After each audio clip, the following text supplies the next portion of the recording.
ಹಾ ಮುಗೀತು ಆಯ್ತು, ಮ್ಯಾಟ್ರ್ ಕ್ಲೋಸ್ ಆಗೋಯ್ತು ಇಲ್ಲಿಗೆ. ಚಾಪ್ಟರ್ 1 ನೋಡಿದ್ಮೇಲೆ ಚಾಪ್ಟರ್ 2 ನ ನೋಡೋದಕ್ಕೆ ಕೆಲವ್ರು ಹೋಗಿರ್ತಾರೆ, ಕೆಲವ್ರು ಹೋಗಿರಲ್ಲ ಅಂತ ನನಗೆ ಈಗ ಕನ್ಫರ್ಮ್ ಆಯ್ತು. ಮೊದಲನೇದಾಗಿ ಕಾಡ್ತಾ ಇರೋಂತ ಪ್ರಶ್ನೆ ಏನಪ್ಪಾ ಅಂದ್ರೆ, ಚಾಪ್ಟರ್ 1 ಅಲ್ಲೇ ಈ ಸ್ಟೋರಿನೂ ಕೂಡ ಆಡ್ ಮಾಡ್ಬಿಟ್ಟು ಲೆಂತ್ ಆದ್ರೂ ಪರವಾಗಿಲ್ಲ ಅನ್ಬಿಟ್ಟು ಅದರಲ್ಲೇ ರಿಲೀಸ್ ಮಾಡ್ಬಿಟ್ಟಿದ್ರೆ ಆಗಿರೋದೇನೋ. ಚಾಪ್ಟರ್ 2 ಅಂತ ಮಾಡ್ಬಿಟ್ಟು ಸ್ವಲ್ಪ ಲೆಂತ್ ಆಗಿ ಬ್ಯಾಡ್ದಿರೋ ಅಂತ ಕಸ ಕಡ್ಡಿಗಳನ್ನೆಲ್ಲ ಹಾಕ್ಬಿಟ್ಟು ಸ್ವಲ್ಪ ಲ್ಯಾಗ್ ಮಾಡ್ಬಿಟ್ರು. ಇನ್ನು ಚಾಪ್ಟರ್ 1 ಅಲ್ಲಿ ಭವ್ಯ ಮೇಡಮ್ ಹಾಗೆ ಮಗನ್ ಮಧ್ಯೆ ಇರುವಂತ ಕಾಂಬಿನೇಷನ್ ಹಾಗೇನೆ ಎಮೋಷನ್ ಬಿಲ್ಡ್ ಮಾಡ್ಬಿಟ್ಟು ಸ್ವಲ್ಪ ಒಂದ್ ಲೆವೆಲ್ ಗೆ ಕಾಮಿಡಿನೂ ಕೂಡ ಮಿಕ್ಸ್ ಮಾಡ್ಬಿಟ್ಟು ಒಂದ್ ಲೆವೆಲ್ ಗೆ ಟೇಸ್ಟ್ ಆಗಿದೆ ಅನ್ನೋ ರೇಂಜ್ ಕೊಟ್ಟಿದ್ರು. ಇನ್ನು ಇದ್ರೊಳಗಿರುವಂತ ಖಾರ ಮಸಾಲೆ ಸ್ವಲ್ಪ ಸಪ್ಪೆ ಆಗೋಯ್ತು, ಸ್ವಲ್ಪ ಯಾಕೋ ಲೈಟ್ ಆಗಿ ಜರ್ಕು ಕೂಡ ಹೊಡಿ. ಇನ್ನು ಇಲ್ಲಿ ತ್ರಿಶಂಕು ಮಣಿನ ಹುಡ್ಕೊಂಡು ತುಂಬಾ ಜನ ಅಟ್ಯಾಕ್ ಮಾಡ್ತಾರೆ. ಇನ್ಫಿನಿಟಿ ವಾರ್ ಅಲ್ಲಿ ಯಾವ ರೀತಿ ಮಣಿಗಳನ್ನ ಹುಡ್ಕೊಂಡು ಥ್ಯಾನೋಸ್ ಅಟ್ಯಾಕ್ ಮಾಡ್ತಾರೋ ಅದೇ ರೀತಿ ಇಲ್ಲಿ ತ್ರಿಶಂಕು ಮಣಿನ ಹುಡ್ಕೊಂಡು ಒಂದ್ 3-4 ಜನ ಅಟ್ಯಾಕ್ ಮಾಡ್ತಾರೆ. ಇದರಲ್ಲಿ ಥ್ಯಾನೋಸ್ ಆಗಿ ಕಾಣಿಸ್ಕೊಳ್ಳೋದು ತಾರಕ. ಇನ್ನು ಶ್ರೀನಗರ್ ಕಿಟ್ಟಿ ಇಲ್ಲಿ ಅಸಿಸ್ಟೆಂಟ್ ಮ್ಯಾನೇಜರ್ ಆಗಿ ವರ್ಕ್ ಮಾಡ್ಬಿಟ್ಟಿದ್ದಾರೆ. ಮಾಟ ಮಂತ್ರ ಮಾಡೋರೆಲ್ಲ ಯಾವ ರೀತಿ ಎಕ್ಸ್ಪೀರಿಯನ್ಸ್ ನ ಮಾಡಬಹುದು, ಈ ಸಿನಿಮಾದ ಒಳಗಡೆ ಹೋಗ್ಬಿಟ್ಟು ನೀವು ಇನ್ ಸ್ವಲ್ಪ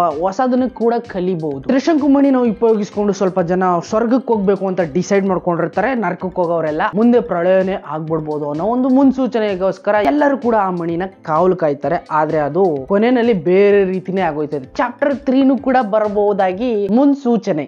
ಪ್ರಣಯ ಬೇಡಪ್ಪ. ಇನ್ನು ಸಿನಿಮಾದಲ್ಲಿ ಲವ್ ಸ್ಟೋರಿಗೆ ಜಾಸ್ತಿ ಸ್ಪೇಸ್ ಕೊಟ್ಟಿಲ್ಲ, ಅದು ಒಳ್ಳೇದಾಯ್ತು. ಚಾಪ್ಟರ್ 1 ನೋಡಿದ್ಮೇಲೆ ಚಾಪ್ಟರ್ 2 ಅಲ್ಲಿ ಮೇನ್ ಫೋಕಸ್ ಆಗಿ ಶ್ರೀನಗರ್ ಕಿಟಿ ಬಂದಿದ್ದಾನೆ, ಏನೋ ಮಾಡ್ತಾನೆ ಏನೋ ಮಾಡ್ಬಿಡ್ತಾನೆ ಅಂತ ಫೋಕಸ್ ಹಾಕೊಂಡು ಚಾಪ್ಟರ್ 2 ನ ಏನೋ ಮಾಡ್ತಾನೆ ಅಂತ ಕಾಯ್ಕೊಂಡು ನೋಡ್ತಾ ಕುಂತಿದ್ರೆ ಅವನ್ ಸ್ಟೋರಿನ ಬೇಗನೆ ಮುಗಿಸ್ಬಿಟ್ರು. Matter close. ಬಟ್ ನಾನೇನು ಎಕ್ಸೆಪ್ಟೇಷನ್ ಇಟ್ಕೊಂಡು ಹೋಗಿದ್ನೋ ಅದು ರೀಚ್ ಆಗ್ಲಿಲ್ಲ. ಇನ್ನ ಮೇನ್ ಕ್ಯಾರೆಕ್ಟರ್ ಕಡೆ ಬರೋದಾದ್ರೆ ಶರಣ್ ಅಣ್ಣ ಅವ್ರದ್ದು A1 ಆಕ್ಟಿಂಗ್ ಸಿನಿಮಾದೊಳಗಡೆ ಓವರ್ ಆಕ್ಟಿಂಗ್ ಶರಣ್ ಆಗಿ ಕಾಣಿಸ್ಕೊಂಡ್ರು ಕೂಡ ನ್ಯಾಚುರಲ್ ಆಗಿ ಆಕ್ಟ್ ಮಾಡ್ಬಿಟ್ಟು ಸ್ವಲ್ಪ ಓಕೆ ಅನ್ನೋ ರೇಂಜ್ ಮಾಡಿದ್ರು. ಇನ್ನ ಹೀರೋನ ಹುಡ್ಕೊಂಡು ಹೋಗುವಂತ ಕೆಲವೊಂದಷ್ಟು ಸನ್ನಿವೇಶಗಳನ್ನ ಜಾಸ್ತಿ ತುಂಬಿಟ್ಟು ಟೈಮ್ ವೇಸ್ಟ್ ಮಾಡ್ಬಿಟ್ರು. ಕರೆಕ್ಟ್ ಆಗಿ ಹೇಳೋದಾದ್ರೆ ಈ ಸಿನಿಮಾದ ಮೇನ್ ಸ್ಟೋರಿ ಇರೋದು ಆಲ್ಮೋಸ್ಟ್ ಒಂದ್ ಗಂಟೆ 1.25 ಗಂಟೆ ಇರ್ಬೋದೇನೋ. ಅದಕ್ಕೋಸ್ಕರ ಇವರು ಇನ್ ಸ್ವಲ್ಪ ಇರ್ಲಿ ಅಂತ ತುಂಬಿ 2 ಗಂಟೆ 3 ನಿಮಿಷ ಇಲ್ಲ 2 ಗಂಟೆ 4 ನಿಮಿಷ ಮಾಡ್ಬಿಟ್ಟಿದ್ದಾರೆ. ಇನ್ನು ಸಾಧುಕೋಗಿಲೆ ಸರ್ ಚಾಪ್ಟರ್ 1 ನಲ್ಲಿ ಒಂದ್ ಲೆವೆಲ್ಗೆ ಒಂದು ಧಮಾಕನ ಸೃಷ್ಟಿ ಮಾಡಿದ್ರು ಲೈಟ್ ಆಗಿ. ಆದ್ರೆ ಚಾಪ್ಟರ್ 2 ನಲ್ಲಿ ಏನಿದು ಸಾಧುಕೋಗಿಲೆನಾ ಅಂತ ಅನ್ಸ್ಬಿಡ್ತು. ಅನ್ಕೊಂಡಾಗೆ ಸಾಯಿ ಕುಮಾರ್ ಅವರ ಕ್ಯಾರೆಕ್ಟರ್ ಸ್ವಲ್ಪ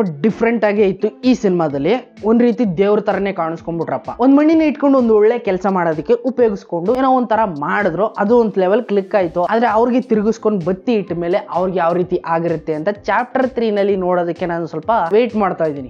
ಇನ್ನ ಕೊನೆಯದಾಗಿ ಕ್ಲೈಮ್ಯಾಕ್ಸ್ ಕಡೆ ಬರೋದಾದ್ರೆ ಒಂದು ಟ್ವಿಸ್ಟ್ ಲಾಸ್ಟ್ 5 ಮಿನಿಟ್ಸ್ ಲೈಟ್ ಆಗಿ ಒಂದು ಟ್ವಿಸ್ಟ್ ಕೊಟ್ರು. ಅದು ಶರಣ್ ಮೇಲೆ ಲಾಸ್ಟ್ ಅಲ್ಲಿ ಈ ರೀತಿ ಆಗುತ್ತೆ ಅಂತಾನು ಕೂಡ ಅನ್ಕೊಂಡಿರ್ಲಿಲ್ಲ. ಲೈಟ್ ಆಗಿ ಮೋಸ್ಟ್ ಪ್ರಾಬಬ್ಲಿ ಚಾಪ್ಟರ್ 3 ಕೂಡ ಬರಬಹುದಾದ ಸಾಧ್ಯತೆ ಎದ್ದು ಕಾಣಿಸ್ತಾ ಇದೆ. ಆದ್ರೆ ನಮ್ಮ ಅಪ್ಪಣೆಗೆ ಯಾರು ಮಾಡಲ್ಲ ಅಂತ ಗೊತ್ತಾಗೋಯ್ತು. KGF ಚಾಪ್ಟರ್ 3 ಗೆ ಡಬಲ್ ಪೇಮೆಂಟ್ ಕೊಡ್ತಾ ಇದಾರೆ ಅಂದ ತಕ್ಷಣ ಇವರು ಚಾಪ್ಟರ್ 2 ನಲ್ಲಿ ಸ್ಟ್ರಕ್ ಆಗಿರೋದ್ರಿಂದ ಚಾಪ್ಟರ್ 3 ಗೂ ಕೂಡ ಇವರು ಡಬಲ್ ಪೇಮೆಂಟ್ ಕೊಟ್ಬಿಟ್ಟು ಏನೋ ಒಂದು ಹೊಸದೇನೋ ಮಾಡ್ತಾರೆ ಅಂತ ನಮ್ಮ ಅಪ್ಪಣೆಗೂ ನಾನು ಅನ್ಕೊಂಡಿಲ್ಲ. ಒಟ್ಟಲ್ಲಿ ಈ ಸಿನಿಮಾನ ಒಂದ್ಸರಿ ನೋಡ್ಬೋದು. ಬೇಜಾರು ಲೈಟ್ ಆಗಿ ಆಗುತ್ತೆ, ಜಾಸ್ತಿ ಆಗಲ್ಲ. ಕೆಲವೊಂದಷ್ಟು ಬೇಡದಿರೋ ಸೀನ್ಸ್ ಗಳನ್ನೆಲ್ಲ ನೋಡಿದಾಗ ಎದ್ದು ಹೋಗ್ಬಿಡ್ಬೇಕು ಅಂತ ಅನ್ಸುತ್ತೆ. ದುಡ್ಡು ಕೊಟ್ಟಿರಲ್ವಾ, ವೇಸ್ಟ್ ಆಗುತ್ತಲ್ಲ, ನೋಡ್ಕೊಂಡು ಹೋಗ್ಬಿಡೋಣ ಅಂತ ಕೂತಿರಿ. ಇನ್ನು ಚಾಪ್ಟರ್ 3 ಗೆ ನಾನಂತೂ ವೇಟ್ ಮಾಡ್ತಾ ಇದ್ದೀನಿ. ನೀವು ಈ ಸಿನಿಮಾ ನೋಡಿದ್ಮೇಲೆ ಕೊನೆಯದಾಗಿ ನನಗೆ ಎಕ್ಸ್ಪೀರಿಯನ್ಸ್ ಆಗಿದ್ದೇನಪ್ಪ ಅಂದ್ರೆ ನಮ್ಮ ಅಪ್ಪಣೆಗೂ ಚಾಪ್ಟರ್ 3 ಬೇಡ ನಂಗೆ. ಸಿಗ್ತೀನಿ ಮುಂದಿನ ವಿಡಿಯೋದಲ್ಲಿ. Tata bye bye, see you.